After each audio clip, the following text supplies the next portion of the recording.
So it occurred to me that it might be useful to provide a little bit of an introduction to each unit before I present my information for it. And so this is a little bit of an afterthought where I want to do a little bit of an introduction to what I call my Unit 3 and just give a few minutes background on what I'm going to look at in all the aspects of that topic.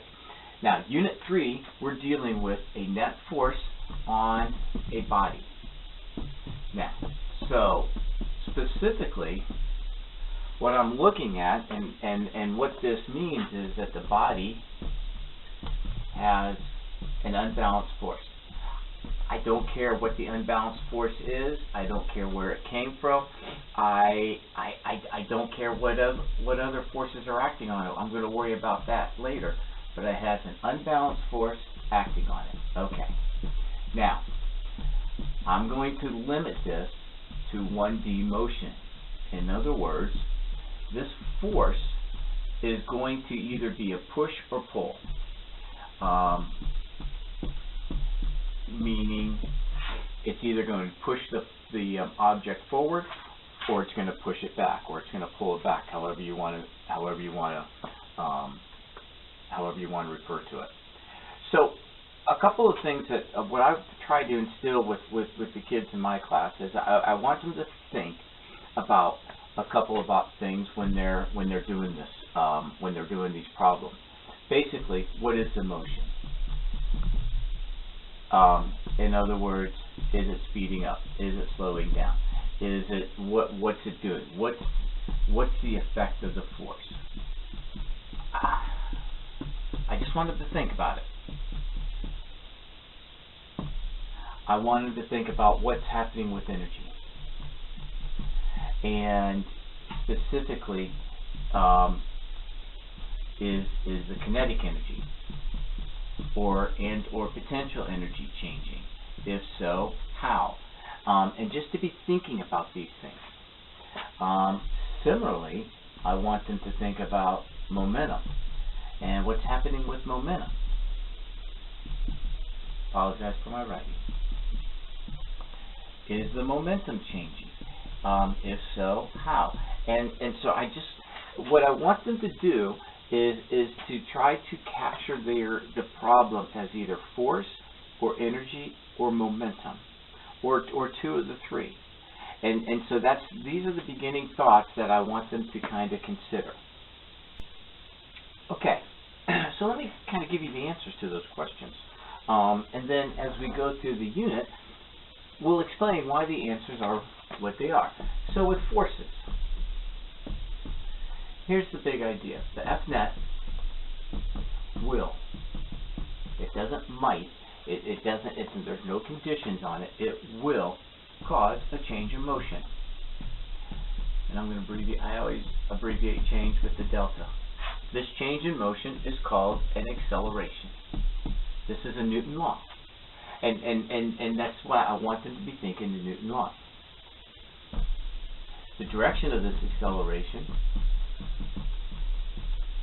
is the same as the force.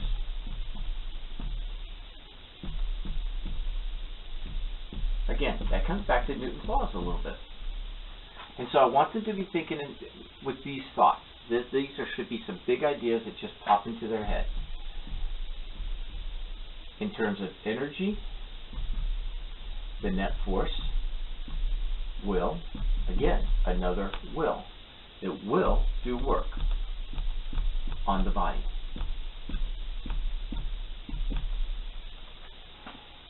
So, if work is being done, energy will change. The energy level that the body has will change. Again, I talk about this a lot more when I get into the details of work. If the energy level changes, that means kinetic energy changes. Now, this gets a little tricky because potential energy might also change. It depends. And I'll get into the it depends when I talk about the energy aspect. I want them to consider or look at whether we are dealing with a closed system. This tells us whether energy will be conserved. And so we can have energy changes without it being a closed system, but if it's a closed system, energy will be conserved. And then finally, with momentum, which is very similar to energy, the net force will change momentum. Sorry. There.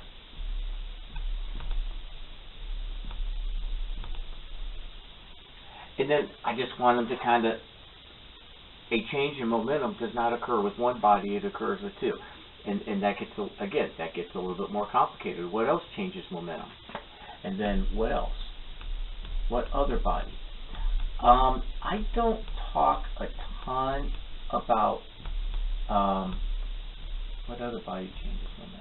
I don't talk a bunch about momentum until I get into systems, just with dealing with multiple bodies, because I feel that looking at forces and energy is enough to do. But these are, when we get all done, I want them to be thinking about these three topic areas.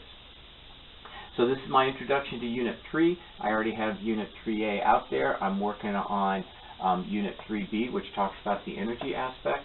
I hope you find this some use. Good luck.